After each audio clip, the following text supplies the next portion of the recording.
September 1st. The tension hit me before the words did. His face, tight and cold, told me something was wrong. It started when my husband, Severick, asked how many panties I had returned. He had ordered them from Amazon, thinking I would like them, but they weren't what I expected. I didn't like them, so I decided to send them back. 4, I replied, but he held up 2 more, the ones I had forgotten. His expression sharpened, irritation flickering across his face. Without a word, he turned and walked away, leaving me with the weight of his silence. Dinner was no better. We sat across from each other, the air thick and heavy. I broke the silence, apologizing softly for the food being too salty. He said nothing, no acknowledgement, no glance. We finished our meal and he took my plate, offering only a curt "thank you" before leaving me at the table. Alone. I stayed there, the quiet wrapping around me like a cold blanket. I reached for my kiwis, hoping their sweetness would soften the bitterness in the room. But then, the familiar ache of my period began. A dull, nagging pain that quickly twisted into something sharp and merciless. I rested my head on the table, my body curling in protest, but the pain only deepened. Suddenly, a wave of nausea and urgency crashed over me. I stumbled to the bathroom, my body trembling. Then, agony. The cramps hit, raw and unrelenting, each pulse worse than the last. My stomach turned violently. I felt the sharp twin urges, to purge, to empty. And I did, over and over, my body breaking in every way it knew how. My skin clammy, my breaths shallow, I was trapped in the storm of my own body, purging, hurting, unraveling, until there was nothing left. Nothing but the ache, nothing but the silence, and he was nowhere. Drained and weak, I made my way back to the guest room and collapsed onto the bed, curling into myself as the pain continued to ripple through me. I lay there, still and silent, waiting for the storm inside me to pass.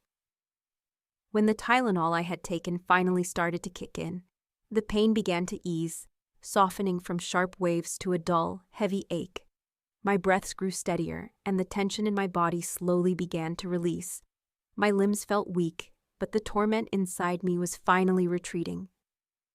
With what little strength I had left, I pushed myself up and returned to the kitchen.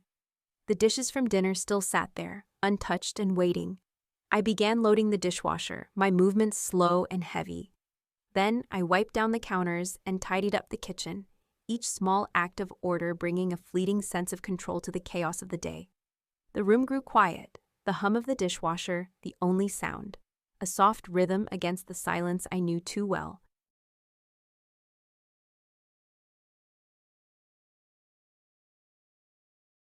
September 12th. He's angry again. The tension returned so quickly it felt like whiplash. Just hours ago, we had ended a cold 4-day silence, the latest in a pattern of wordless wars. It had started on the 8th, and I was the one who broke it. I went to him, heart pounding but determined. We talked about the distance between us, about how we got here. I lowered my pride and asked for forgiveness, hoping for some reflection, some softness from him. But he didn't apologize. Not a word. In his world, I am always the one to blame, always the one at fault. Still, I thought we had turned a page. That evening, we sat together for dinner. The air felt lighter, the conversation easy. We laughed, actually laughed, about something trivial, something simple. For a fleeting moment, everything felt normal. But then, like a sudden crack of thunder, his mood shifted. "Why did you give your mom those clothes I bought for you?" His voice was sharp, cutting through the warmth we had built just minutes before. My stomach dropped. His face was already tight with anger, and he hadn't even asked why. So I told him. "What you don't know," I began, keeping my voice steady, "is that when I order clothes online and they don't fit, I always give them to my mom so she can donate them to a charitable cause. That's what I did this time too." But my explanation didn't matter. His anger had already taken root. "It wasn't right," he snapped. "You gave them away behind my back."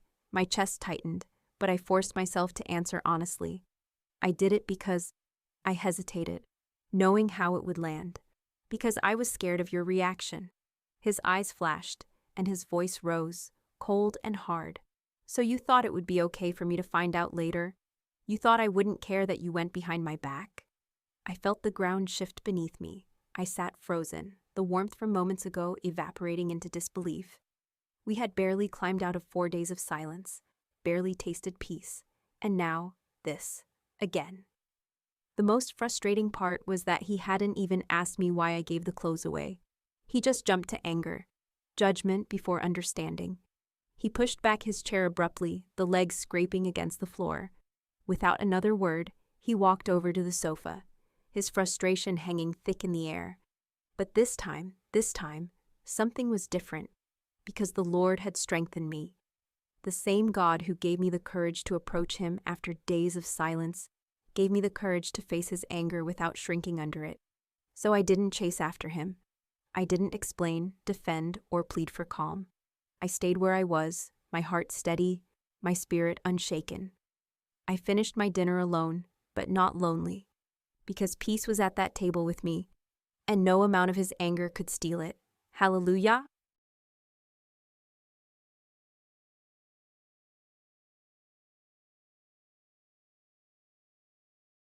September 13th. The phone call started out simple. We were talking about going to the local grocery store. There were flowers on sale, and I thought it would be nice to pick some up. The conversation felt light, easy, until it wasn't. Somewhere in the exchange, I said something that struck a nerve, something he claimed he never said. His voice, sharp and sudden, sliced through the line. "When did I tell you that?" he snapped, the words hitting like a slap. I froze. My throat tightened, but I said nothing. I let the silence carry what I was feeling, disappointment, weariness, a sadness too heavy to name. And he felt it. I heard the shift almost immediately. His voice lowered, the edge softening as if he could sense that I wasn't happy on the other end. Maybe he realized he had pushed too hard. Maybe he didn't. I love my husband, I truly do. But moments like these chip away at something fragile between us, and he keeps breaking me with harsh words and quick tempers. If this continues, I don't know where we're heading, emotionally speaking. Sometimes it feels like he believes I can't do anything without him. But he's wrong, because I am not alone. The Lord is with me, and with him, I can walk through any storm. I can stand through any silence. I can survive anything.